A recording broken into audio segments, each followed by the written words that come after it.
There's no doubt we live in a beautiful planet. Gorgeous skies, lavish woodlands and jungles, awesome towering snow-capped mountains, powerful oceans and rivers, an immensity of diversity of plants, animals, and of course its profound and amazing human populations. Yes, our natural world has its fearsome events, tsunamis, volcanoes, hurricanes, earthquakes, and other life-threatening events. So for sure, planet Earth, our homeworld, is not without its dangers. But in general, left alone, nature is not its major adversary. Earth has survived for billions of years and could still be on that seemingly infinite trajectory if it weren't for its worst enemy, its human population. Yes, humanity has created for our planet 3 grave dangers: global warming, massive pollution of air, water, and soil, endless wars, and the possibility of nuclear extermination. All these dangers can be traced back to humanity's wondrous, yet potentially deadly capacity to invent creative, innovative technology. To solve these problems, we must look at things differently. We must realize that although we live in different countries and have radically different ethnicities, religions, nationalities, economies, and political conditions, there is one thing that can conceivably bring us together. We are all living in the same planet, and in the eyes of Creator, we are all equal under God. Over the millennia that we have been here, mankind has not only managed to endanger the planet, but to create living conditions for millions of people that put them at risk every day. Suffering conditions of brutal poverty, vulnerability to deadly diseases and environmental poisoning, suppression of their basic rights as human beings, and the endless scourge of war.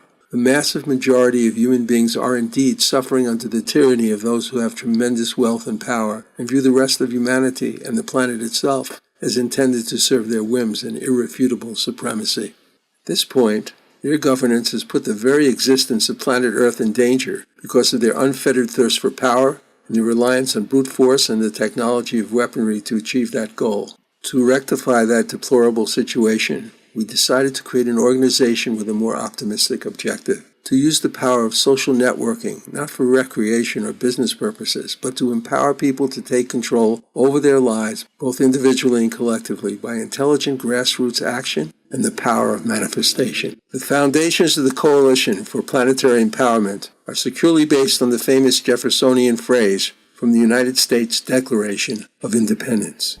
We hold these truths to be self-evident, that all men are created equal, that they are endowed by their Creator with certain unalienable rights, and among these are life, liberty, and the pursuit of happiness. To secure these rights, governments are instituted among men, deriving their just powers from the consent of the governed. We believe that this powerful pronouncement, created at a time of slavery and radically limited suffrage, was inspired by the same Creator mentioned by Jefferson in that very phrase. Despite the failures of the revolutionary government at that time to achieve any kind of true equality among men, that phrase became the accepted foundation for forward progress in direction of true American ideals. Yes, it was this phrase and the thought behind it that propelled protected citizen and human rights to be expanded over the centuries to an equality and fairness which made us a true leader in the protection and expansion of human rights. But further, it portrayed deity with a love for all people who blessed them with powerful individual rights, which have been, as mentioned, greatly expanded in the Constitution and American law. Here's what Marianne Williamson, a candidate for presidential office, said about the nature of these American ideals. I don't think the average American is a racist. That's not my impression at all. But I do think that the average American is vastly undereducated about the history of race in this country, particularly since the Civil War. Now, as I said before, one of the principles of personal transformation is that you have to address your own character defects. You know, just like the Catholics go to confession, and the Jews, the most holy day of the year is Yom Kippur, the Day of Atonement. In AA, they talk about how you have to take this fearless moral inventory, address the exact nature of your character defects. America's original character defect has to do with race.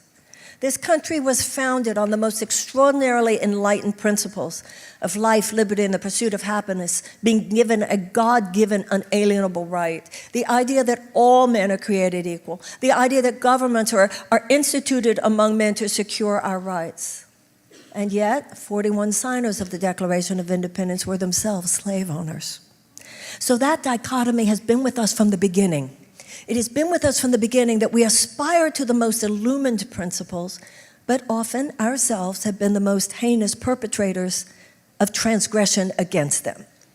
And every generation holds that dichotomy, ours no less than any other.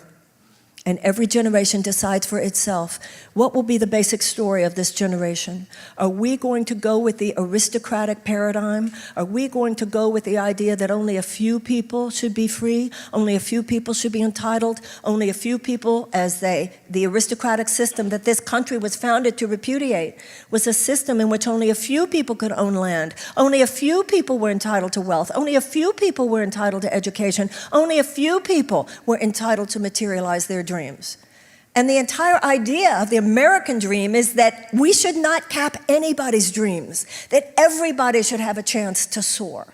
Everybody. And starting from the very beginning, that dichotomy between these high principles, the angels of our better nature, and what amounts to the demons of our inner nature, has been centered around the issue of race. Now, we abolished slavery.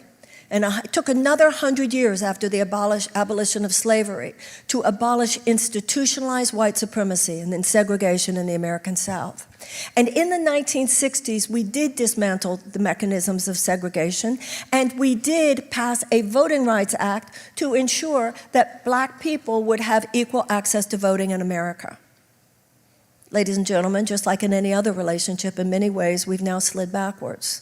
In 2013, our Supreme Court began to gut the Voting Rights Act, which is exactly why we have all these voting suppression efforts all over this country, and we know who they're basically aimed at. Mass incarceration also means we have slid backwards. Criminal sentencing, racial disparity in our criminal sentencing is another sign that we have slid backwards.